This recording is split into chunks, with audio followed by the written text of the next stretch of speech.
Hi friends, it's Kim back from Making Creative Memories in Time.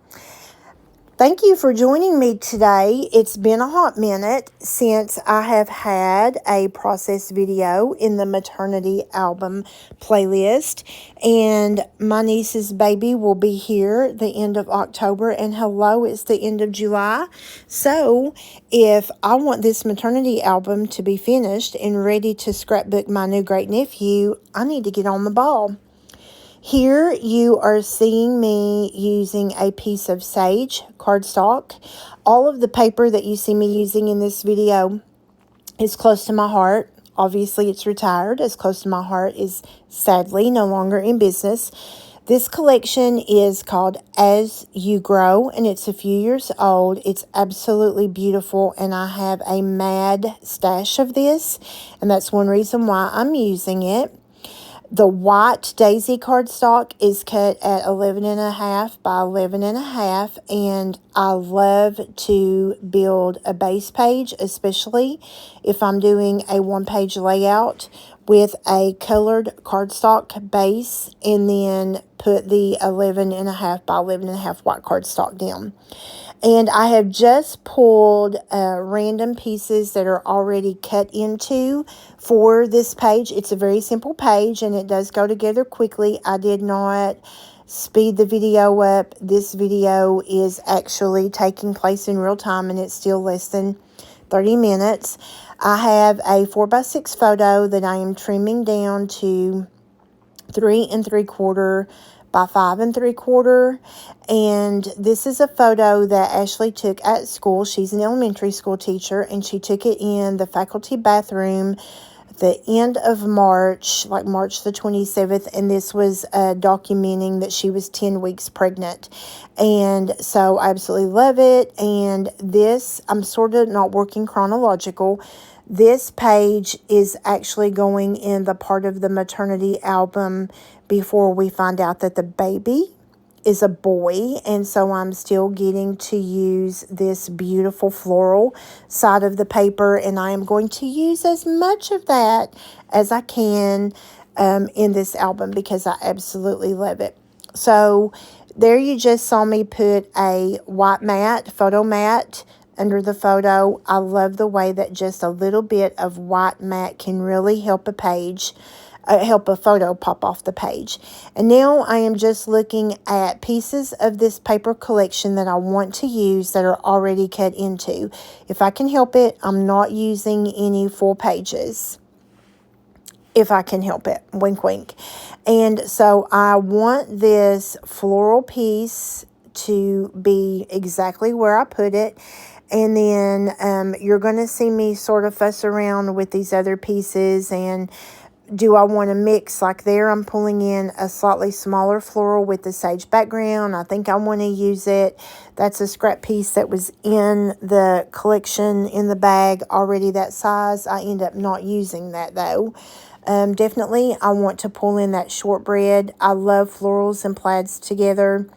And so you're going to see me cut a 2-inch strip.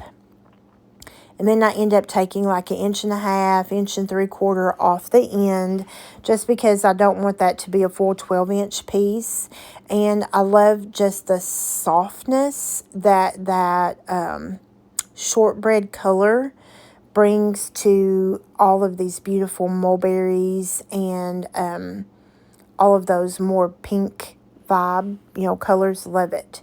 Here I am going to cut another strip of this paper that's a little bit longer, this beautiful sage small floral, but I end up not liking it.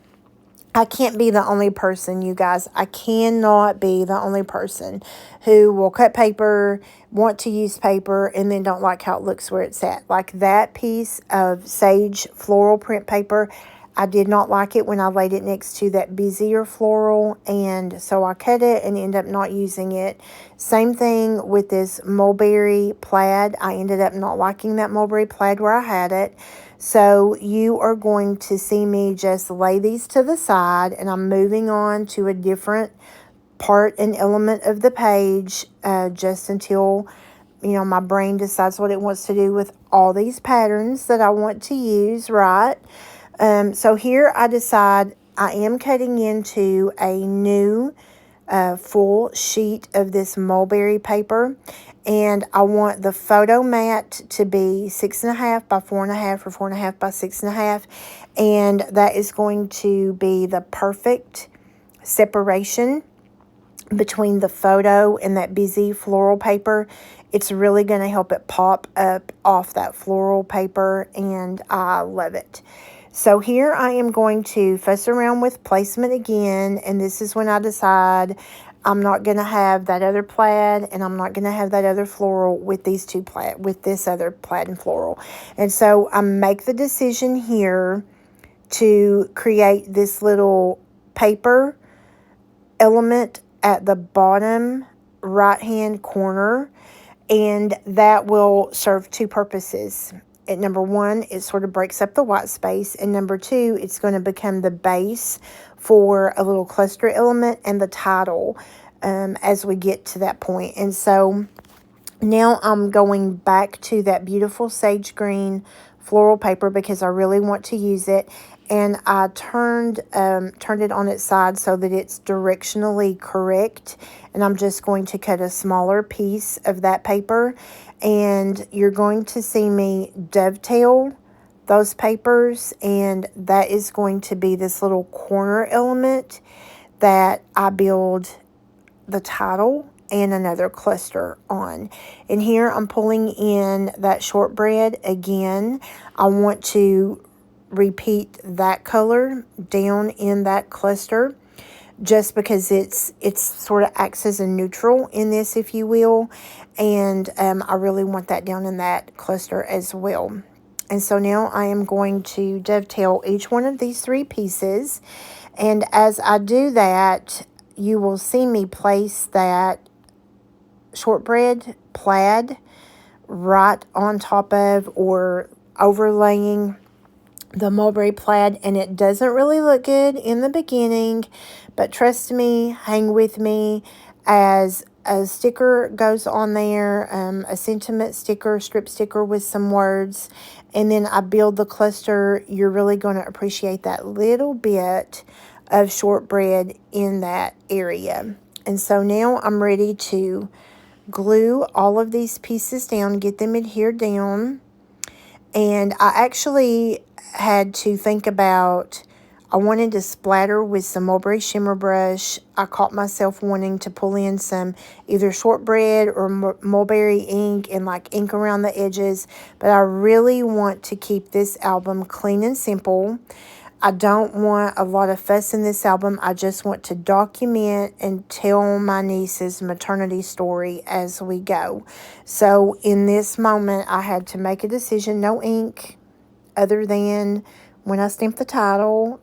LOL, you know, us girls and our ink, we love it, right? So I have all of these pieces adhered down now. And then I will be moving to the rest of the page and thinking about how am I going to start putting everything else together. And so I start with that shortbread piece that is farthest to the left. I don't pull a ruler in or anything. I just try to eyeball this as I go. That's something that's just easy for me to do. I love it. And as I'm adhering these pieces down, I want to take a moment to say thank you for watching. You can find the rest of the playlist as things develop. There's a few videos already in the maternity playlist. Make sure that you watch those.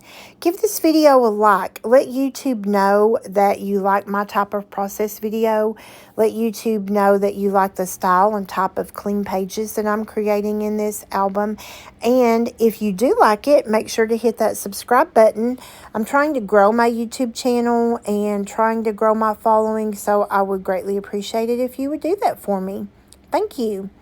So now we're going to get back to the page, and everything is adhered down. And I am going to start looking through all of these stickers. I had bought a lot of this because I did a workshop around this paper, and so I had tons of these stickers. And you're going to see me here start pulling stickers and putting them on my silicone mat. And I'm just going to pull the things that I think I will use to embellish this page. And based on what may be on a sticker page, you may see me pull 2 or 3 pieces of sticker pages just to find all of the little bits and bobs that I want to put on the page. And again, I'm going to use up these florals on this maternity album in every chance I get. If you have been a follower of mine for a while, you know it does not bother me at all to put flowers on a boy page, especially in a maternity album. Even once we find out he's a boy, I will still probably use flowers. And I don't think there's anything wrong with that. So I'm just going to keep looking for hearts and smaller flowers and larger flowers and more leaves to really make this page pretty. I think I'll pull a butterfly maybe, and then I'll fussy cut a butterfly here in just a second. So I really do love this collection, and there I pull in those more scarlet flowers, but I'm good with it. I want to use that color. That color is sort of in Ashley's dress. I wish that you could see a better picture. And then you'll see me here count my hearts when I lay them down, because I want to make sure I'm using an odd number of hearts on the page. Not necessarily in each cluster, but I just want an odd number of hearts on the page. That's just a preference for me. So I'm just giving the once over to the stickers just to make sure I have everything I want. That sticker is going to go up in that area at the top of the photo, and I'm going to put that little fern-like leaf back there. And I will use my powder pouch just to get some of the sticky off, and you'll see me use foam adhesive, a dimensional foam. I love that. I put that leaf down there, but then when I get ready to adhere the flower element, the leaf is really too close into the photo and the other paper, and I end up moving that. That's one thing I love about a super smooth cardstock, is when you do need to move a sticker, unless you've really rubbed it in. If you haven't done that, you will be able to remove the sticker much easier and not tear your cardstock. And in just a second, you'll see I do end up moving that sticker. And here I'm just going to make sure there's enough foam on there so that when it goes in an album, it does not fall down and have places that's pressed down and some places raised up. And I'll just remove a couple of strips of backing off of that. This page turns out really cute. It is really simple, but it does turn out cute. See there, I'm just not happy with where that leaf is. And because I really didn't put a lot of pressure when I applied the sticker, it was easy to pull up. I just pulled it up with my fingers and didn't have to have a multi-purpose tool. And now I'm going to place that little fern leaf where I want it. I could leave that right there and it could be perfect just the way it is, but you know me, I'm going to continue to build and build and build around that little cluster. I think this is the place where I find a strip sticker that says all smiles, and that little mulberry sticker is going to go in that little cluster there at the bottom of the page.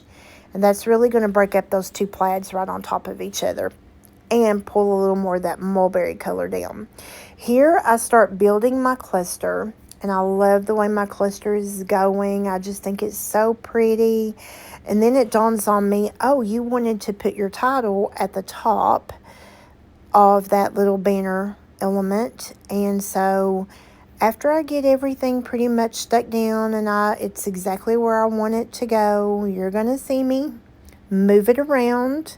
Again, thank goodness for the powder pouch that allows things not to be so sticky, and for that smooth, bright white cardstock that does not tear when you move things off of it. I can't be the only one, friends. I know this is something we all do, but I do like when I move it around and put my title up there. You're going to like how that looks. So here is about the time, right when I start fussing with this floral embellishment, that I start thinking, uh-oh, that's where my title is going to go. And so what do? I move away from it and start putting a few embellishments at the top. And I'm going to get very fussy about things here.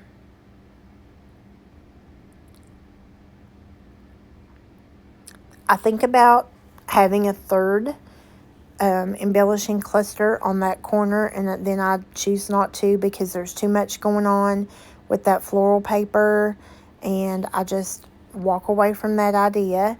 And here on this upper cluster element, I want everything, instead of being more scattered, I want it tight together because I just didn't want to scatter out up in that area.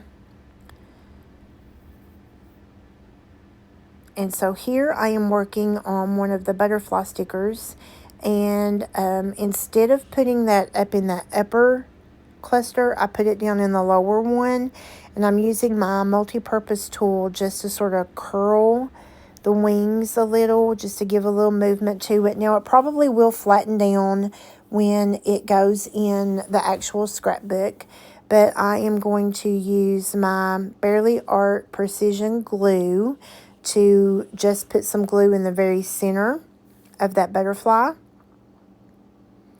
and that is going to get adhered.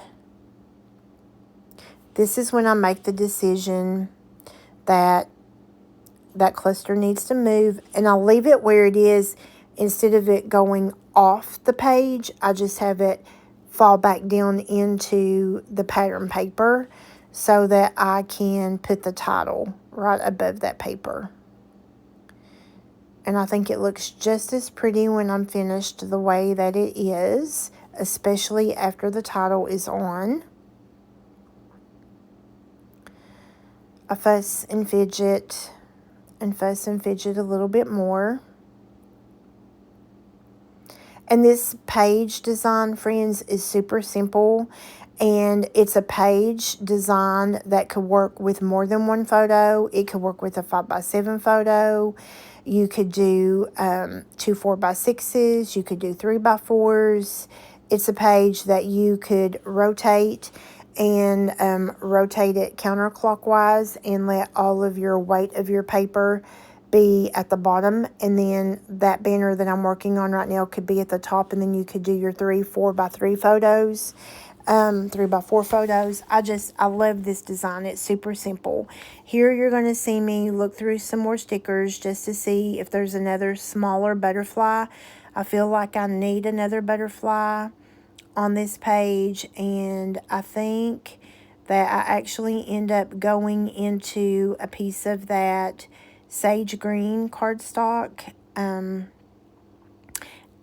finding a butterfly, and I fussy cut. I think this is what happens to finish this off.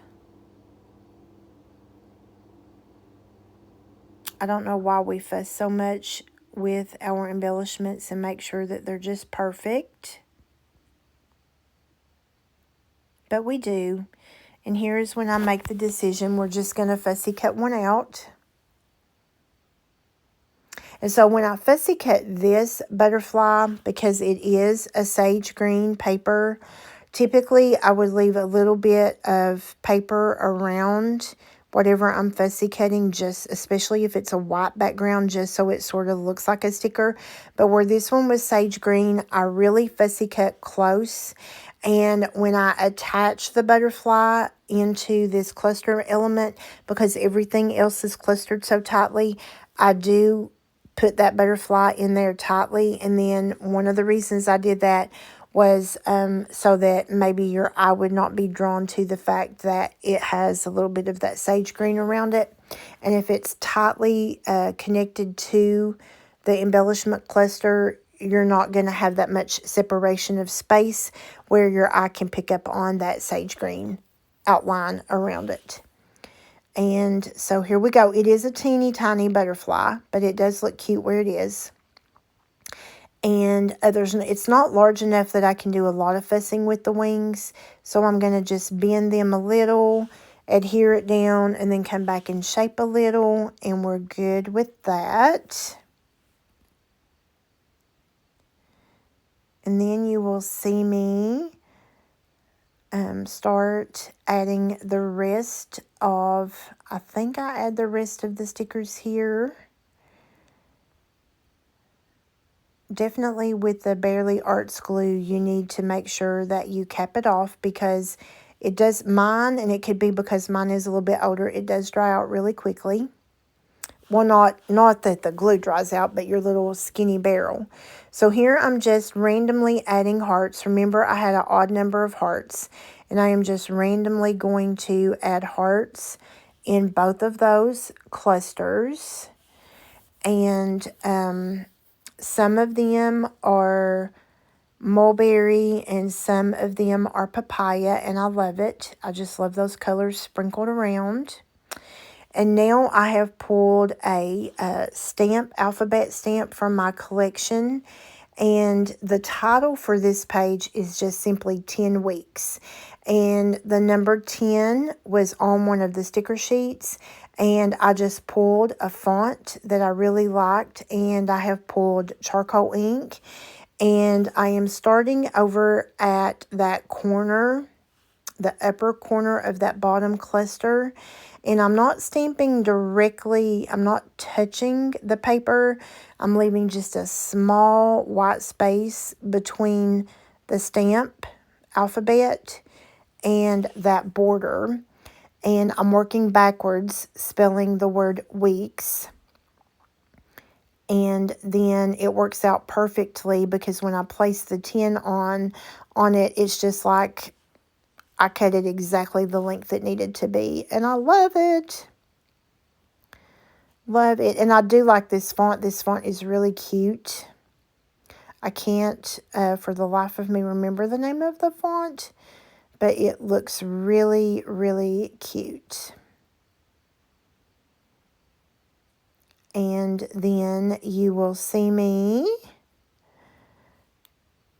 wrap up this weeks and then stick down the sticker, and then I am going to put on, of course, you know me, I have to have bling. You can't have a page with flowers and all the pretty mauves and mulberries and papayas and not have bling, right? Again, at this point in the scrapbook, chronologically, the time this picture was taken, we did not know he was a boy. So here we are adhering our 10, and I love it. Turned out so cute. And that 10, I know that you can't see it, but there's like a wood grain in that number 10, and I absolutely love it. I think it's too cute. And here I've pulled some bitty bling and some sparkles, and I am just going to go to town sprinkling this in the flowers, in the clusters, everywhere. Give this girl some bling. I'm all for it. I'm here for the bling. And it does turn out really cute when I'm finished. And the only thing that I will journal on this page is I probably will put 1 or 2 strips, thin, like maybe 1/4-inch strips down under the photo, and just document the date and that she was in the faculty bathroom at the school where she teaches, and that we're just so excited that we're almost at the end of first trimester.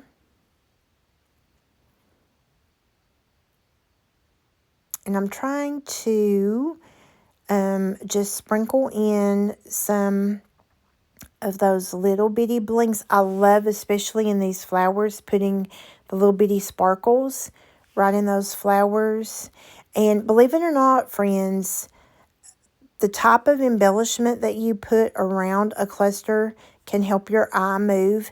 And those bitty sparkles, because they're so small, but they are so bright and sparkle and shine so pretty, they really do help your eye travel across the page and help you just take in all the pretty things that you've put on the page. And I love it. So I think at this point I'm still placing a few sparkles on. I told you, I can't get enough sparkles. At this point, I think I'm finished. And I am going to start removing the page. Now, one of the things I love about using removable glue dots is when it comes to the point to actually lift your scrapbook page off of your all-purpose mat or off of your cutting mat, they don't stick. And so you'll see me pull this page off, and I simply just turn it over and I put 2 removable glue dots, one in opposite corners, and they literally peel right up. No damage to the page at all, and I love it. No sticky to go in your album. I love it. And now here comes a close-up view of those clusters and that bling. I love how these turned out. Do you not love how these turned out? And look how cute that title is, 10 weeks. Beautiful. Thanks, friends. Happy scrapping.